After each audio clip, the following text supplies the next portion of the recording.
আসসালামু আলাইকুম প্রিয় দর্শক, তথ্য বিষয়ক উপদেষ্টা জনাব মাহফুজ আলমের স্ট্যাটাস নিয়ে আজ সারাদিন মোটামুটি আলোচনা হয়েছে এবং এই আলোচনাটা সবচেয়ে বেশি মনে হয় বিব্রত এবং ক্ষতিগ্রস্ত করেছে নতুন রাজনৈতিক দল এনসিপিকে। গত কদিন ধরে আমরা দেখছি যেন একটা রাহুর গ্রাস এনসিপির উপর পড়েছে। আমরা একাধিক ঘটনা দেখলাম, চাঁদাবাজি করতে গিয়ে তাদের নেতাদের গ্রেপ্তার হওয়া, তাদের স্টুডেন্টদের গ্রেপ্তার হওয়া, অথবা উমামা ফাতেমার সেই স্টেটমেন্ট, তার লাইভে এসে নানা কথা বলা, এই সবই এনসিপির জন্য একটা বিব্রতকর পরিস্থিতি কিন্তু জন্ম দিয়েছিল। এবং এই মুহূর্তে সবচেয়ে বড় যে ঘটনাটা ঘটলো সেটা হলো মাহফুজ আলমের একটা স্ট্যাটাস। মাহফুজ আলম সোমবার রাত 2:51, মানে প্রায় ভোর রাত বলতে পারেন আপনি, সোমবার দিবাগত রাত, এই 2:51 একটা স্ট্যাটাস দিয়েছেন। এই স্ট্যাটাসটার কারণ কিন্তু অন্য একটা।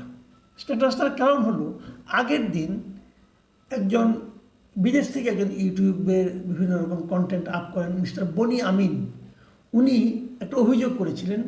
সেই অভিযোগটা হলো যে মাহফুজ আলম নাকি একটা দুর্নীতির সঙ্গে জড়িত এবং বিপুল অঙ্ক, প্রায় 6 কোটি কিংবা তারও বেশি টাকা অস্ট্রেলিয়াতে বসবাস করেন ওনার ভাই মাহবুব আলম মাহির, তার অ্যাকাউন্টে টাকাটা পাঠানো হয়েছে, বিদেশ থেকে পাঠানো হয়েছে, যে এই শর্তে যে মাহফুজ আলম এখানে একটা টেন্ডারের কাজ করে দেবেন বিটিভির।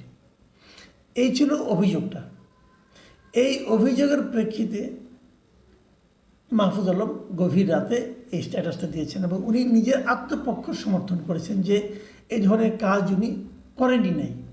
উনি লিখেছেন যে তদবিরের কথা যখন উঠলো তখন একটা ঘটনা বলি, আমাদের এক বন্ধু একজন ব্যক্তিকে আমার ভাইয়ের সঙ্গে দেখা করায় বিটিভির একটা টেন্ডারের কাজ করে দিলে তারা পার্সেন্টেজ দেবে এবং জুলাই নিয়ে কয়েকটা দেশে প্রোগ্রামের জন্য হেল্প করবে।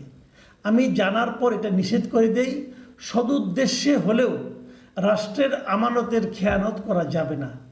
পরবর্তীতে সে টেন্ডারের কাজও স্থগিত হয়ে যায়।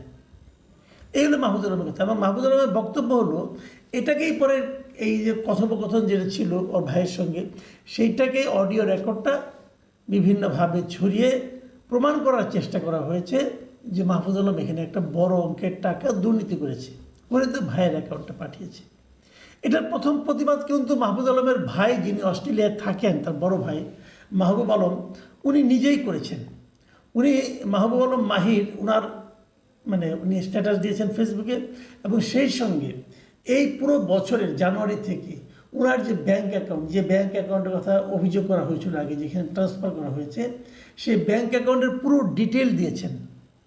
এবং সেই ব্যাঙ্ক অ্যাকাউন্টে দেখা গেছে যে এত বড় টাকা লেনদেন কখনোই হয় নাই। ওখানে সবচেয়ে বড় লেনদেন আমি নিজে চেক করে দেখলাম যে $1000 হয়েছে। তো $1000 তো মনে করেন 1 লাখ টাকার মতো। এবং ওখান থেকে নিয়মিত সে খরচ করছে। বোঝাই যায় একটা স্টুডেন্টের ব্যাঙ্ক অ্যাকাউন্ট যেরকম হওয়া উচিত, এটা ঠিক সেরকমই একটা ব্যাঙ্ক অ্যাকাউন্ট। এবং সেখানে মাহবুব আলম বলেছেন যে 24 ঘন্টার মধ্যে বনি আমিনকে তার কাছে ক্ষমা চাইতে বলেছেন।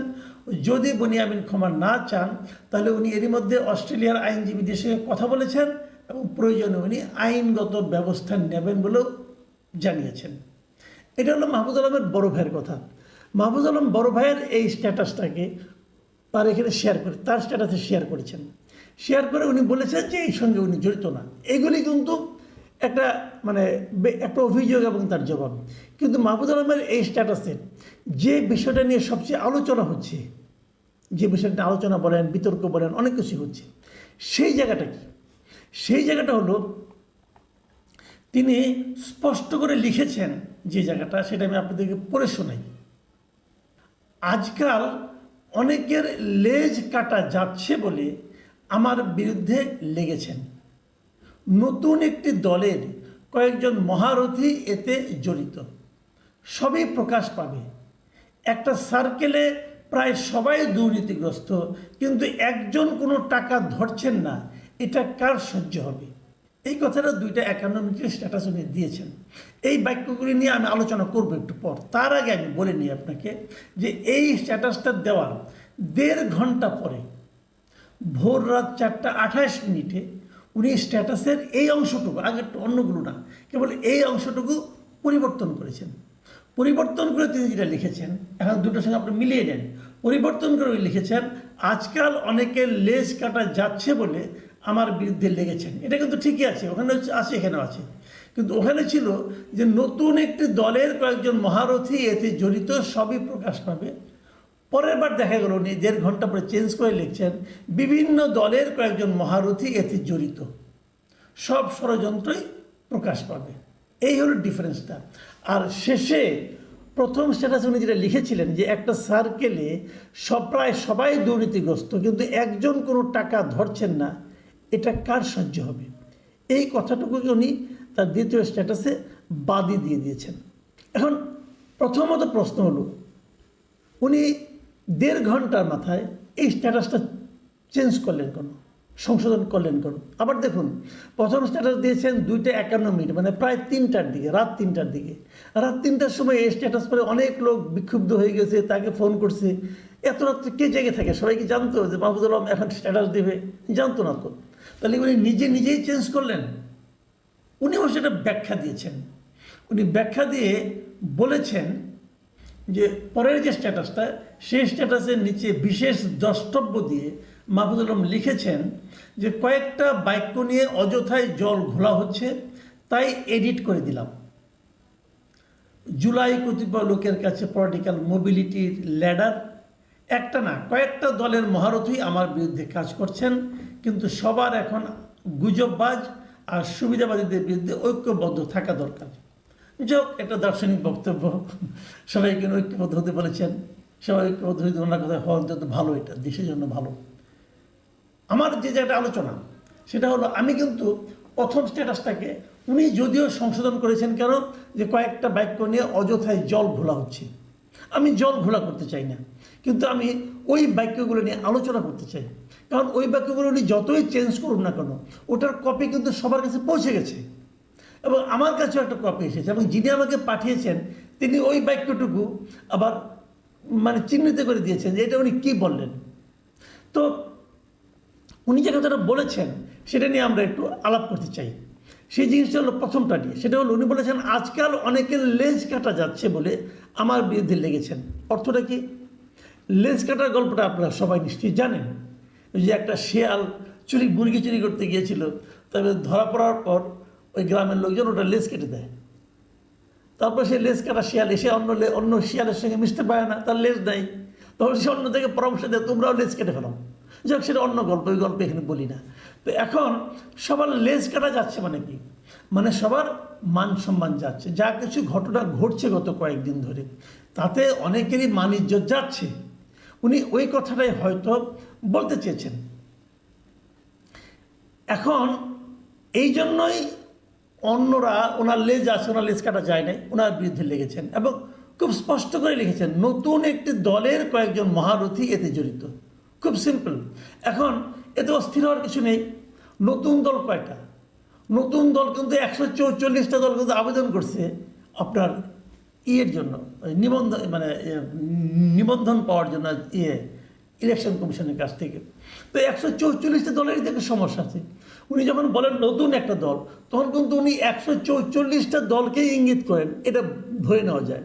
কিন্তু তারপরেও উনি ভেবেছেন যে উনি যখন নতুন একটি দলের কথা বলবেন, তবে বোধ করে সবাই এনসিপি ভাবতে পারে। হয়তো এই ভাবনা থেকেই উনি এইটাকে বাদ দিয়ে কয়েকটি দলের কথা বলেছেন।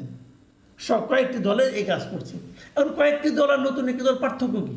কোনো পার্থক্য নেই। কিন্তু সাধারণ মানুষ হয়তো ভাবতে পারেন যে নতুন একটা দল এটা। আরেকটা লাইন যেটা খুব ইম্পর্টেন্ট, সেই ইম্পর্টেন্টটা হলো একটা সার্কেলে প্রায় সবাই দুর্নীতিগ্রস্ত, কিন্তু একজন কোনো টাকা ধরছে না, এটা কার সহ্য হবে? তার মানে ওনার যে সার্কেলটা ছিল, ওনার সার্কেলটা তো আমাদের চিনতে কোনো সমস্যা নাই। আমরা দেখেছি স্টুডেন্ট যারা নাকি হাসিনা বিরোধী আন্দোলনে হাসিনাকে মানে বিতরণের ক্ষেত্রে গণ অভ্যুত্থানের সামনে সাইডে যারা ছিলেন সেই স্টুডেন্টরা, ওনার বক্তব্যে প্রায় সবাই দুর্নীতিবাজ, এটা কিন্তু কিন্তু একটা বড় স্বীকৃতি পাওয়া গেল এবং ওনার অবজারভেশনটা বোঝা গেল যে এখানে প্রায় সবাই করাপ্ট।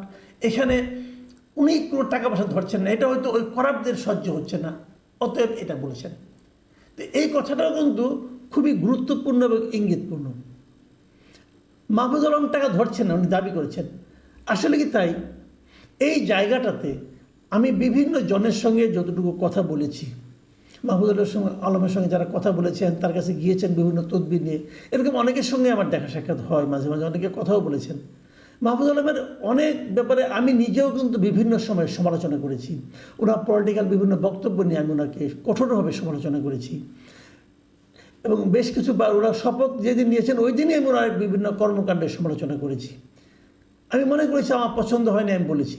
কিন্তু আমি একটা কথা আমি বলতেই চাই যে বিভিন্ন জনের সঙ্গে কথা বলে আমার যেটা মনে হয়েছে, এই যে অর্থনৈতিক দুর্নীতির ব্যাপারে মাহফুজ আলম যে কথাটা বলেছেন, আমি এই কথাটাকে বিশ্বাস করতে চাই।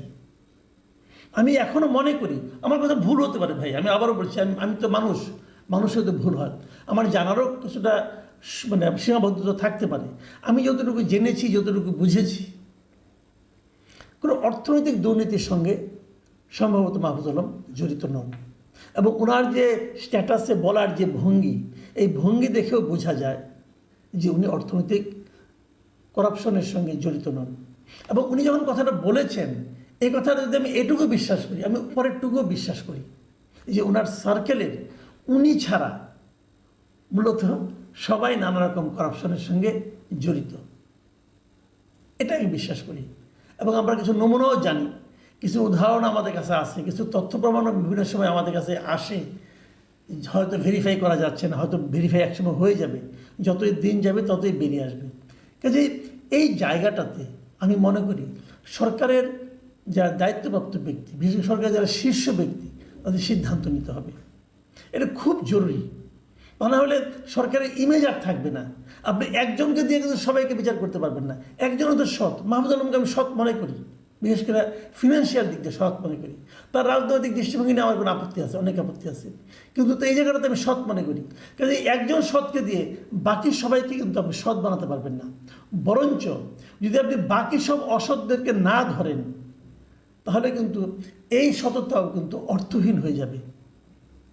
সরকার প্রধানের কাছে আমাদের আবেদন থাকবে, আপনি দেশ চালাচ্ছেন, আপনি উপদেষ্টা মণ্ডলী চালাচ্ছেন, এবং আমার বিবেচনায় এনসিপি নামক রাজনৈতিক দলটাকেও চালাচ্ছেন।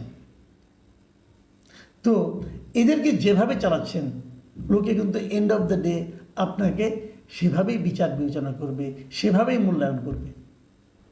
আমি জানি না শেষ পর্যন্ত কী হবে, কারণ লেজ কাটা শিয়ালের সংখ্যা যদি বেশি হয়, তাদের হুক্কা হওয়াও বেশি জোরে শোনা যায়। মাহফুজ আলমের মতো লোককেও কিন্তু সেই হুক্কা হওয়া শুনে স্ট্যাটাস চেঞ্জ করতে হয়। এই যে স্ট্যাটাস চেঞ্জ করা, এতক্ষণ আমরা প্রশংসা করলাম।